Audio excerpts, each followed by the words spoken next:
আপনি কোন দিক দিয়ে হ্যাপি বলেন? সব দিক দিয়ে। ভাইয়ার কোন জিনিসটা আপনার সব থেকে অপছন্দ? ওর কোনো কিছু অপছন্দের না, ওর সবকিছুই ভালো। কোন জিনিসটা সবথেকে পছন্দ আপনার? এইভাবে স্পেসিফিক ভাবে কিছুই বলা যায় না, কারণ ওর প্রতিটা জিনিসই ভালো। আপনার জীবনে কি স্বপ্ন ছিল বিয়ের পূর্বে? তেমন কোনো স্বপ্ন ছিল না, হয়তো ছোট একটা চাকরি করার স্বপ্ন ছিল, এটা করেছি বিয়ের পরে, কিন্তু এখন বর্তমানে করছি না। বিয়ের আগের স্বপ্নটা হাজবেন্ডে বিয়ের পরে পূর্ণ করেছে? জি জি, আসলে এটা কতটা প্রশান্তি পাওয়া যায়?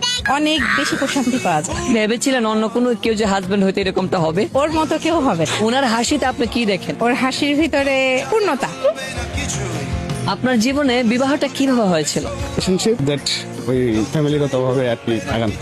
আপনি যে একসাথে পেয়েছেন, থাকছেন, কেমন লাগছে? অনেক অনেক ভালো, খুব ভালো, আলহামদুলিল্লাহ। ভাইয়ার হোম ডিস্ট্রিক্ট কোথায়? যশোর। যশোরের ছেলেরা হাজবেন্ড হিসেবে কেমন? যশোরের সব ছেলেরা ভালো না, আমার হাজবেন্ড শুধু ভালো।